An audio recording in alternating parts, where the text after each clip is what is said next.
Bonjour à tous, on se retrouve aujourd'hui pour les résultats de The Horror Show at Extreme Rules. Petite annonce, voilà, ça n'a pas de rapport avec ma chaîne YouTube, mais je commence les lives sur Twitch, sur le jeu de catch WWE2K 2020. Voilà, je fais un mode univers à ma façon, et voilà, donc n'hésitez pas à me rejoindre, je vais live tous les jours à peu près. Donc voilà, je vous mets le lien dans la description, et venez me rejoindre, on va parler catch, on va parler de tout, donc venez me voir. Et bien sûr, n'hésitez pas à aller sur mon Utip, voilà, juste regarder une pub ou deux, voilà, pour m'aider et pour aider cette chaîne. Merci d'avance.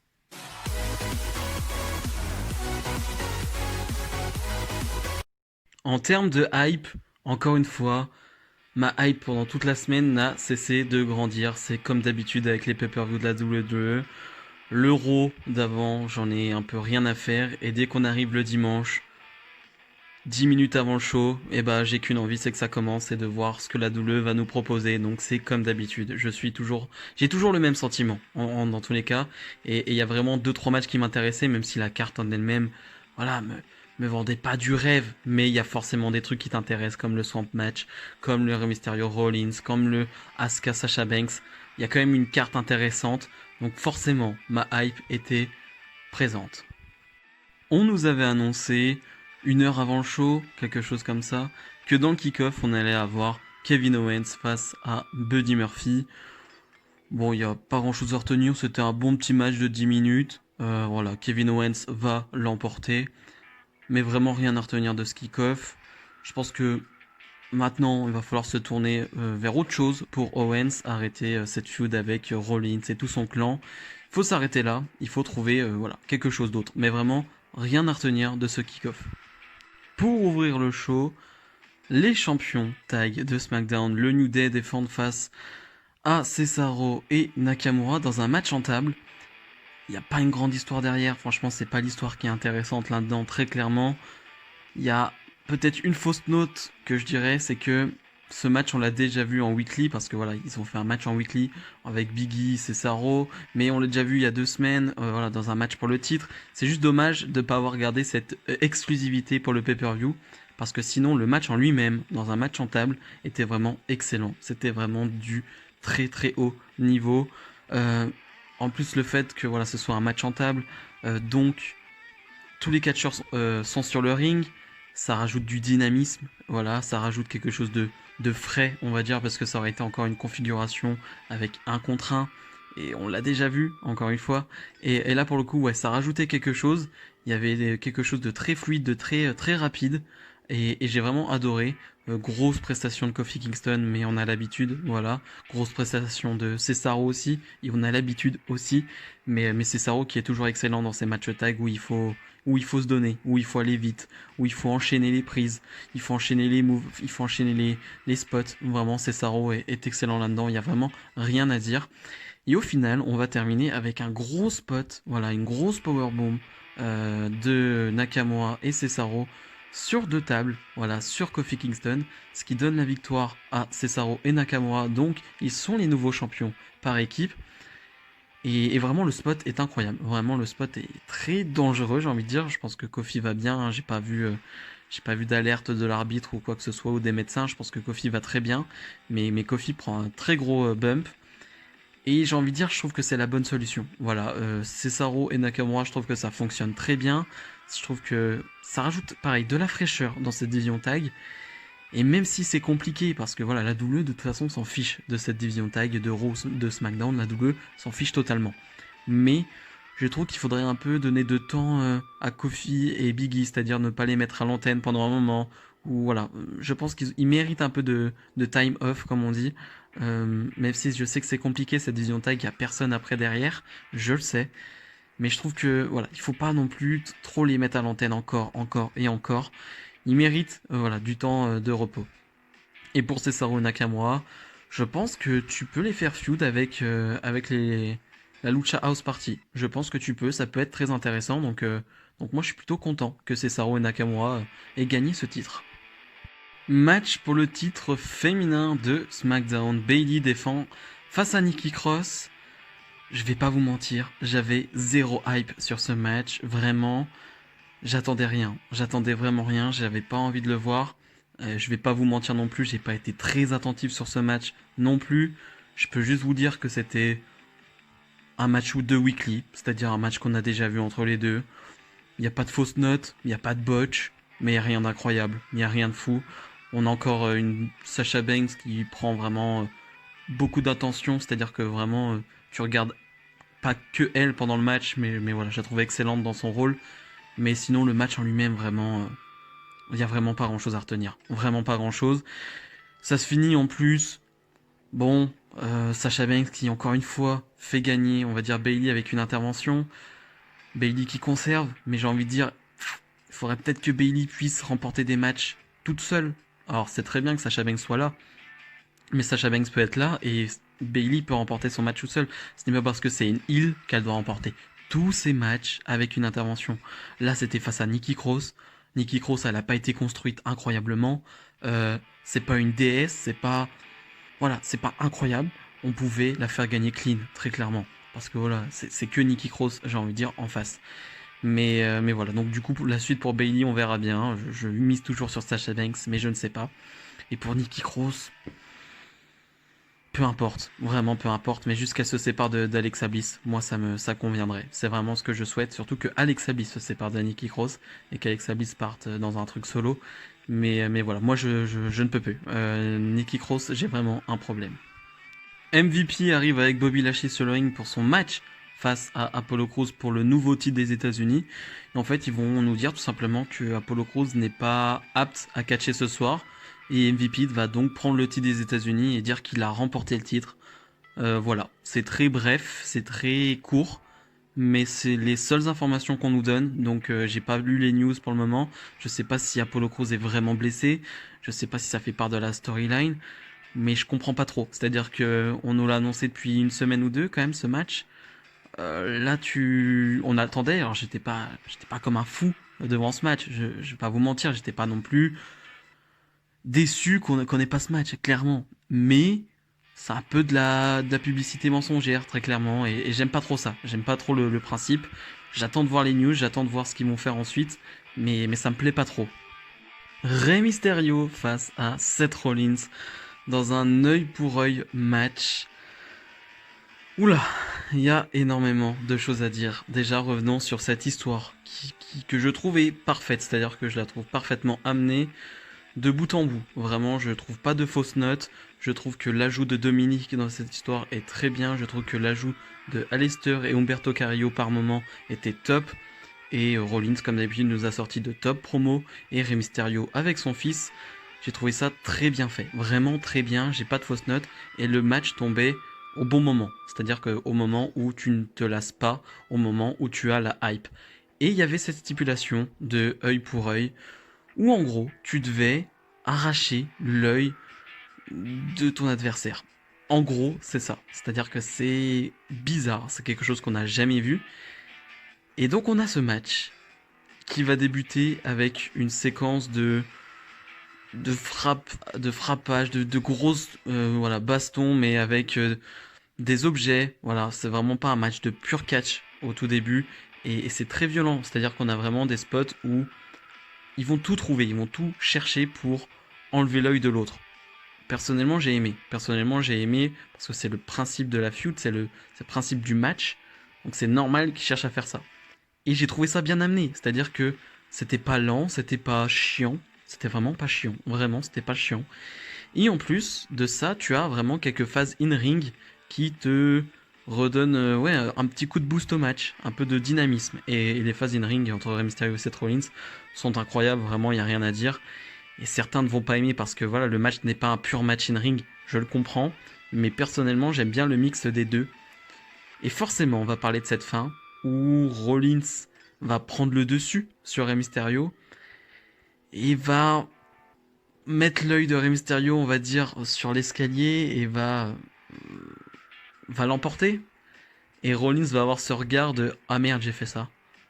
Et il va voir donc l'œil de Rey Mysterio qui s'est sans doute enlevé ou qui est sans doute endommagé, on va dire, et Rollins va vomir. Mais Rollins a gagné. Et je sais que beaucoup n'ont pas aimé parce que voilà, Rollins qui vomit, plus le truc de l'œil. Ouais, ok. Mais on a un show qui s'appelle Extreme Rules Horror Show. Ouais, je trouve ça extrême, je trouve ça un peu horrifique. Ouais, moi ça me va. Je suis venu pour voir Extreme Rules Horror Show. J'ai eu ce que je voulais. Et en plus de ça, j'ai eu des phases in ring qui m'ont intéressé.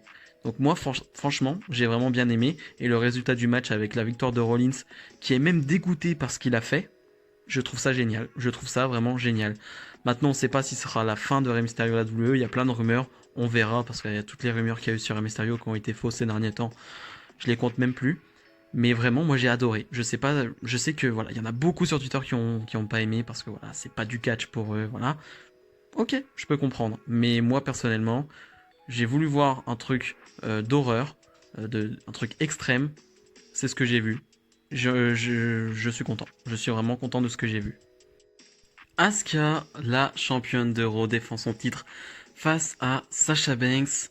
Encore une fois, il n'y a pas d'histoire derrière. En gros, il n'y a pas vraiment de challenges pour Asuka qui se distingue tout simplement. Donc on a mis Sasha Banks qui est de base à SmackDown. Mais voilà, c'est la seule fille tout simplement qui paraissait crédible sur le moment. Et c'était clairement le match que j'attendais le plus de ce show. Je vais pas vous dire pourquoi, enfin, c'est assez logique, tout simplement parce que Asuka est excellente et Sasha Banks est excellente. Et vraiment, j'avais hâte de voir ce qu'elle pouvait donner. Et j'ai pas été déçu. Très clairement, j'ai pas été déçu. Le match en lui-même est excellent, vraiment excellent.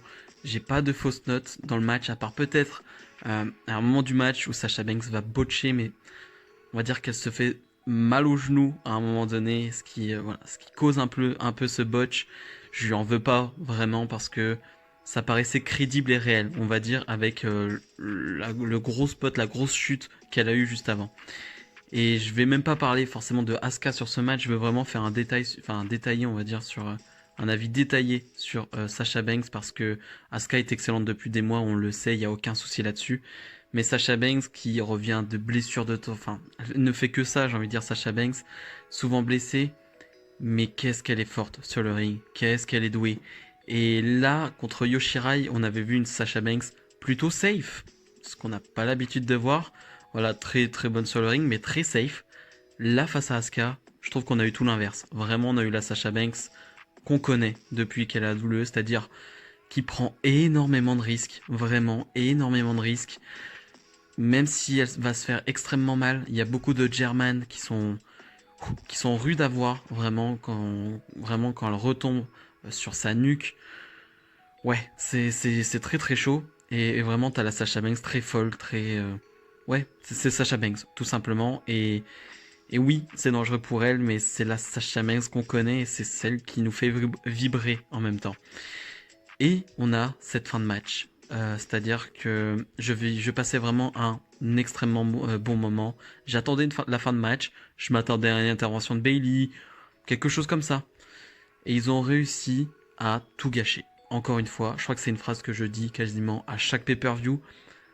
Ils avaient fait un match, elles avaient fait un match excellent. Et ils ont fait une fin merdique. Vraiment, il n'y a pas d'autre mot. C'était de la merde. C'était clairement de la merde. Je vais pas vous détailler tout ça, il y a une histoire d'arbitre, Bayley qui va prendre le t-shirt de l'arbitre et faire le tomber. Et donc Sasha Banks prend le titre, parce que Bayley a fait le tomber.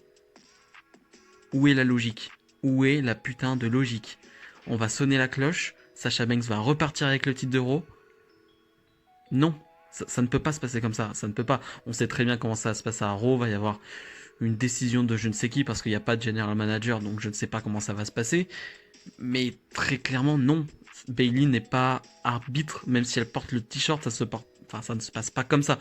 Mais bref, à la limite, je m'en fiche que non, je m'en fiche pas que qu'Asuka perde le titre, mais de cette manière, c'est n'importe quoi. Ça n'a aucun putain de sens. Et là, je sais que je dis beaucoup de gros mots, mais parce que je suis énervé. Je ne comprends pas. Je ne comprends pas. Et c'est quand même bête quand t'as de l'or entre les mains, d'en faire de la merde à chaque fois. C'est incroyable. Je trouve que c'est presque un don, c'est presque du génie de faire ça. Comment tu te dis, mais on a un bon match, pourquoi on fait pas une fin simple? C'est-à-dire, ok, t'as une intervention de Bayley, Mais bon, Asuka, bah, elle est trop forte. Elle gagne quand même. Comme par exemple MVP qui fait des interventions dans le match de Bobby Lashley, mais Drew McIntyre reste champion parce que Drew McIntyre est un super champion. Pourquoi on fait pas ce genre de fin? Non, faut qu'on pousse le truc encore plus loin. Faut qu'on fasse un truc encore plus perché. Et là, t'es en train de perdre les fans. Là, t'es en train de... Franchement, tu m'as perdu. Là, sur ce coup, tu m'as perdu. Ils vont essayer de rattraper le coup à Raw demain, et voilà, ils vont nous faire un truc de... Non, c'est pas vrai, peut-être. Bayley, Sasha Banks vont se vanter, forcément, ça va être très agaçant et très marrant. Mais là, vous m'avez perdu. La douleur, vous m'avez perdu là-dessus. Je ne peux pas accepter ça. Très clairement, je ne peux pas accepter ce genre de fin. Et je suis dégoûté. Je suis juste dégoûté. Drew McIntyre défend son titre de la WWE face à Dolph Ziggler dans une stipulation que Dolph Ziggler va nous donner juste avant le match. La stipulation sera un Extreme Rules match, mais seulement pour Ziggler, c'est-à-dire que Drew McIntyre ne peut pas utiliser d'objets et Drew McIntyre peut être décompté à l'extérieur. Et vraiment, la stipulation, je la trouve intelligente pour une fois. J'ai envie de dire, je m'attendais à un Heath Slater en a pole match, à un WWE title en a pole match, je sais pas, un truc pété vraiment. Mais vraiment, ils ont sorti une bonne stipulation, ce qui permettait d'avoir un McIntyre qui se bat contre les éléments encore plus, ce qui fait de lui le face ultime en quelque sorte. Et vraiment, j'ai vraiment adoré. Vraiment, ce match était top. Comme la feud, vraiment, l'histoire entre les deux est parfaite. C'est très simple. C'est le gars, enfin, les gars qui est en équipe. Et il y en a un qui est un peu jaloux parce que l'autre a réussi et allé jusqu'au bout. Et voilà, c'est vraiment très simple comme histoire, mais je trouve elle est bien écrite, elle est très simple, avec Heath Slater aussi qui est venu à Raw. Enfin, je trouve ça très bien amené, et le match vraiment est top. Vraiment, on a une grosse performance de Dolph Ziggler. On le dira jamais assez, hein, mais Dolph Ziggler, dès qu'il faut donner un bon match, dès qu'il faut avoir une grosse performance en pay-per-view, il est là, il se donne, toujours au top physiquement, il est toujours présent. Et Drew McIntyre qui continue sa marche en avant de gros matchs en 2020. C'est-à-dire que depuis qu'il est champion, il a affronté Rollins, Bobby Lashley, il a affronté quoi, Andrade en weekly, il a affronté là maintenant Dolph Ziggler. Que des bons matchs, que des bons, voire très bons matchs. Donc voilà, ça continue pour Drew McIntyre. Et en plus, forcément, il va l'emporter à la fin avec un move excellent. Voilà, il va se relever et enchaîner tout de suite avec un Claymore. C'était vraiment très très impressionnant. J'ai adoré, c'était hyper rapide, c'était hyper fluide, c'est vraiment superbe. Donc McIntyre conserve.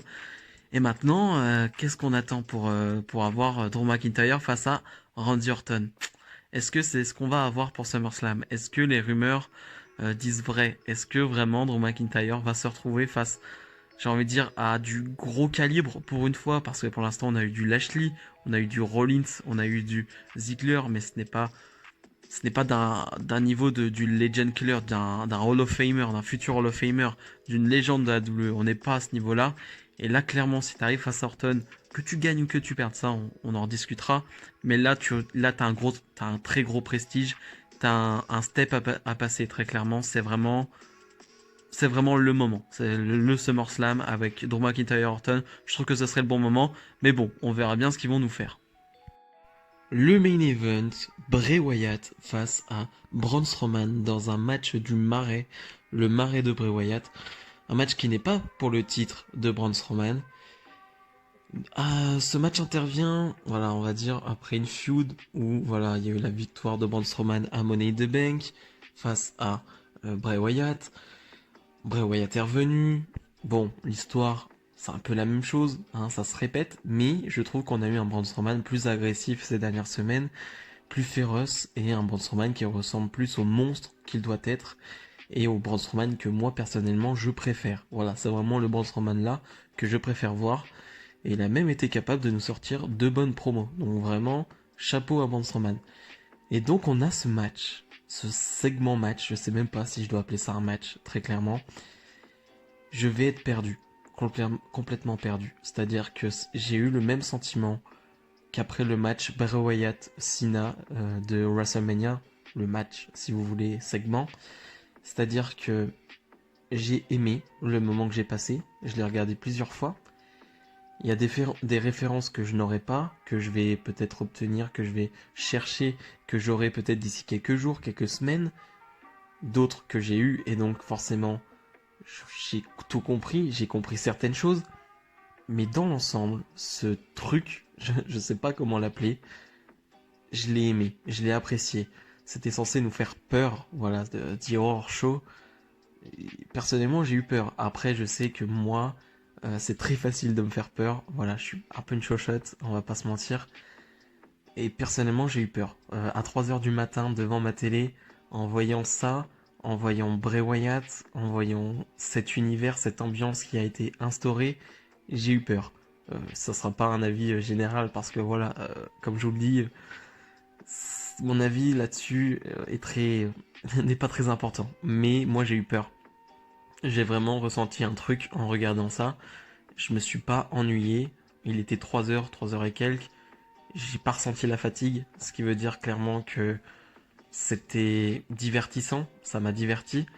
Et comme pour le match face à Cena, trop de trucs, trop de références. Au début, je trouve qu'il y avait trop de cuts. Je suis pas un spécialiste cinéma, mais je trouve que trop de cuts, voilà, ça changeait trop de plans. C'était pas très agréable à voir. Vraiment, les premières minutes, je me suis dit, bon, si ça commence comme ça craint. Et au fur et à mesure, il y en a eu des plans plus longs. Et l'histoire racontée, euh, avec l'ancien Bray Wyatt qui essaie encore de ramener le Braun Strowman. On a une référence à Sister Abigail qui serait peut-être Alexa Bliss, mais non, c'est plus une référence au fait que Braun Strowman, il est un peu rêveur dans ce moment-là. C'est plus de l'imagination de Braun Strowman. Voilà, Braun Strowman qui a une petite histoire avec Alexa Bliss, on se rappelle des matchs mixtes. Et je trouve que c'est plutôt bien placé, hein, le petit Alexa Bliss en Sister Abigail, je trouve que c'est plutôt bien passé. T'as quelques références comme ça, t'as un gars qui va prendre feu. T'as un gars qui va prendre feu, tout simplement. C'est... Voilà, j'ai rien d'autre à dire. Tu vas avoir cette bataille de fin dans le marais où je pensais que ça allait se finir, où voilà, aucun des deux allait ressortir. Bon, est-ce qu'on peut dire qu'il y a un gagnant ou non? Je ne sais pas. Et qui c'est qui ressort du lac? C'est le Fiend. Je peux vous dire que j'ai une de ces peurs. Alors, encore une fois, mon avis, voilà. Mais j'ai eu une de ces peurs quand j'ai vu la tête du Fiend. C'est vrai que on s'est habitué au masque du Fiend, hein, on s'y est habitué. Maintenant, ça passe. Mais quand tu le ressors comme ça à 3 heures du matin, qui ressort d'un lac, avec un visu, avec le visuel était vraiment magnifique. Il y a une photo qui est superbe. Voilà, je pense que ça sera la miniature de la vidéo.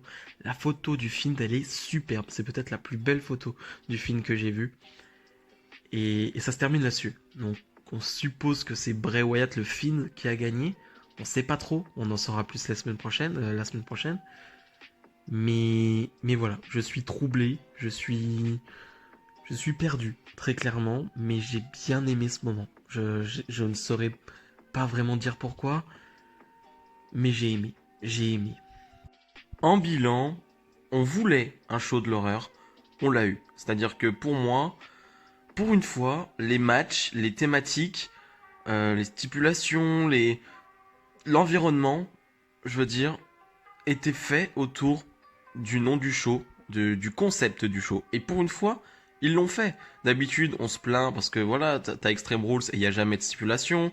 Il y a des pay-per-view spéciaux où normalement ça ramène des stipulations, une ambiance, quelque chose comme ça, un décor. Ils font jamais rien. Là, pour le coup, on nous a prévu, on nous a dit ça sera The Horror Show at Extreme Rules.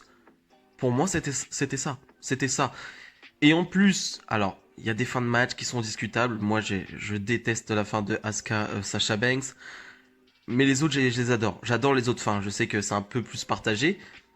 Mais les matchs en eux-mêmes, si on parle juste de qualité in-ring, les matchs en eux-mêmes sont top. C'est des vrais matchs de pay-per-view. Il n'y a pas de match de weekly, mis à part le Bailey, Nikki Cross qu'on peut vraiment voir en weekly. Mais très clairement, c'est des matchs de pay-per-view. C'est des affiches de pay-per-view. Donc moi pour le coup, j'en ai eu pour mon argent, très clairement, hein, on connaît l'expression. Mais voilà, j'ai passé un bon moment dans ce show et j'ai eu peur. Et oui, encore une fois, je ne suis pas un spécialiste en horreur, au contraire, j'ai vite peur. Mais à des moments, j'ai eu vraiment des moments de peur sur mon canapé à 3 heures du matin. Donc pour moi, ce show est une réussite. Donc maintenant, nous, on va se retrouver mardi pour la review de Raw. Voilà, cette semaine va être très spéciale, ça va être la suite d'un pay-per-view où on sait qu'il se passe énormément de choses. normalement. Il y a des débuts de feud, il y a des réponses au pay-per-view. Donc voilà, c'est une semaine vraiment à suivre. Donc je vous invite à être là mardi pour la review de Raw. Donc je vous dis à lundi. Salut, salut.